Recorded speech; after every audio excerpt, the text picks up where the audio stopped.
Hi గారు, welcome to our channel. ప్రస్తుతం మనతో పాటు భరద్వాజ్ గారు సీనియర్ జర్నలిస్ట్ ఉన్నారు. వారితో ఒకసారి మాట్లాడదాం.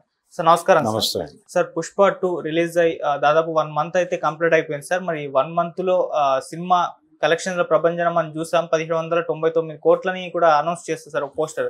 మరి ఇది ఏ రికార్డులను బ్రేక్ చేసింది, ఇంకా ఎంత కాలం ఈ లాంగ్ రన్ ఇంకెంత వరకు ఉంటుంది, మరి ఇంకే రికార్డులు బ్రేక్ చేసే అవకాశం కనిపిస్తుంది? ఎంటైర్ పుష్ప కలెక్షన్స్ పైన మీ రిపోర్ట్ ఏంటి సార్? అంటే పుష్పకి ఆప్షన్ లేకుండా ఉండటం వలన ఇప్పటికీ జనాలు సినిమాకి వెళ్ళాలంటే ఆ సినిమా వైపే చూస్తున్నటువంటి ఒక పరిస్థితి. పుష్ప తర్వాత చాలా సినిమాలు వచ్చినాయి కానీ ఏది సస్టైన్ కాలేదు థియేటర్లో. ఈ సస్టైన్ కాకపోవడం అనేది రీజన్.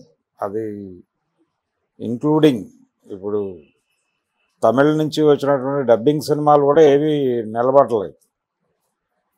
విడుదల 2 కావచ్చు, మరొకటి కావచ్చు, ఏ సినిమా కూడా నిలబడలేని పరిస్థితుల్లో ఇది ఇప్పటికీ జనాలని అంటే క్రౌడ్ పుల్లర్గా ఈ సినిమాయే ఉంది అన్ని సెంటర్లలో. ఇక్కడ మాత్రమే కాదు, నార్త్లో కూడా అదే పరిస్థితి.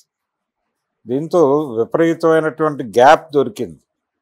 ఈ గ్యాప్ ఎక్కడి దాకా కొనసాగుతుందంటే రేపు 10వ తారీఖు వరకు కొనసాగుతుంది. 10వ తారీఖు నుంచి కంట్రోల్లోకి వస్తుంది. ఈ 10వ తారీఖు వరకు ఎంత లాగగలరు అనేది ప్రధానం ఇక్కడ. అంటే వాళ్ళ టార్గెట్ 2000 కోట్లు. 2000 కోట్లకి రీచ్ అయ్యే పరిస్థితి కనబట్టలేదు. 18 వరకు వస్తుంది అనేది అంచనా.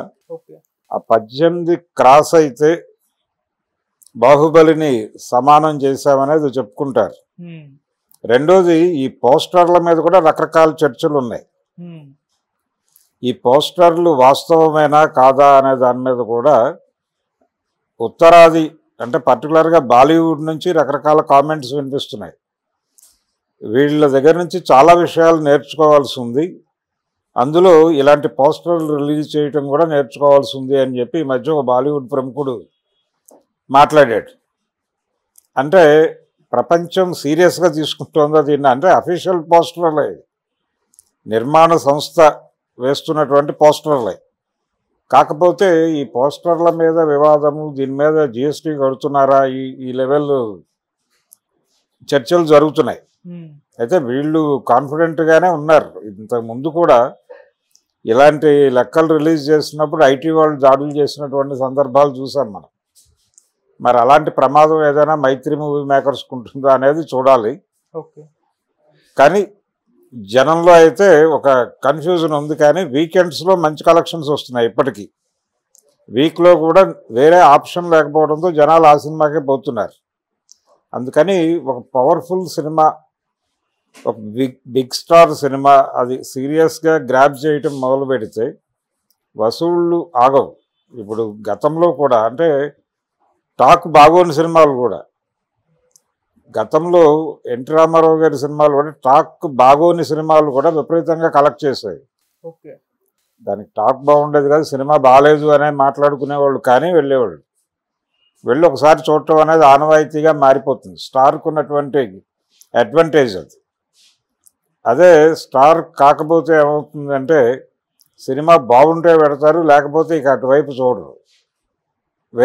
అంటే అతి తక్కువ 10 రోజులు, ఆ రోజుల్లో 15 రోజులు, ఇప్పుడు 2 రోజులే, 2 డేస్లో మడతపెట్టి పక్కన పెడేస్తున్నారు.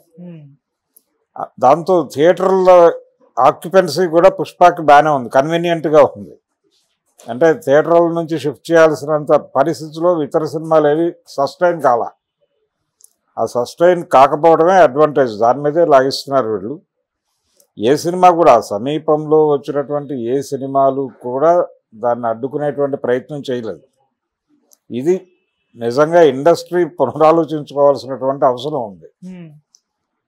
పర్టికులర్గా డైరెక్టర్లు ఇలా అంటే మనం ఒకవైపు వీళ్ళు మాకు థియేటర్లు దొరకటం లేదు ఈ గొడవ అంతా చేస్తూ ఉంటారు. ప్లానింగు ప్రాపర్గా లేదు, సబ్జెక్టులు ప్రాపర్గా ఉండటం లేదు, మోస ధోరణిలో పెడుతున్నారు. ఈ మోస ధోరణిలో వెళ్ళటం వలన అంటే ఆడియన్స్ పల్స్ పట్టుకోవడంలో ఫెయిల్యూర్. ఇది పాన్ ఇండియా మార్కెట్ అంటే ఇలాగే ఉండాలి, లేకపోతే లోకల్ మార్కెట్ సినిమా అంటే ఇలా ఉండాలి అనే ధోరణిలో వెళ్ళిపోతున్నారు తప్ప నిజానికి నరేష్ సినిమా కొంత కట్టడి చేయగలదేమో అనుకున్నారు, అది కూడా నిలబడలేదు. దానికి కారణం ఏంటంటే ఆ సినిమా ఉన్నటువంటి ప్రాబ్లం ఏంటంటే హీరో క్యారెక్టరైజేషన్ మీద సినిమా నడిపేద్దాము అనేటువంటి ఉద్దేశంతో తీసిన సినిమా అది.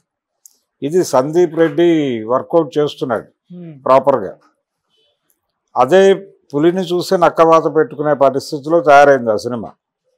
దానికి ఒక ప్రాపర్ వాళ్ళు ఏదైతే ఆ క్యారెక్టరైజేషన్ డిజైన్ చేశారో దాన్ని సస్టైన్ చేయడంలో ఇది కనిపించలేదు, ఆ సాంద్రత కనిపించకపోవడంతో జనాలు డిస్కనెక్ట్ అయ్యారు సినిమా నుంచి.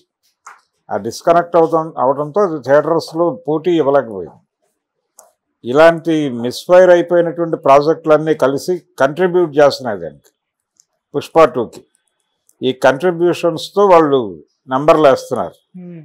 వాస్తవానికి ఇది 15-16 దగ్గర ఆగాల్సింది, 17 దగ్గర ఆగుతుంది అనుకున్నాం, కానీ ఇప్పుడు 18 దాకా వచ్చేసింది.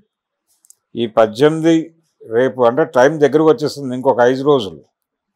ఇంకొక 5 రోజులు మాత్రమే పుష్ప గేమ్ నడుస్తుంది.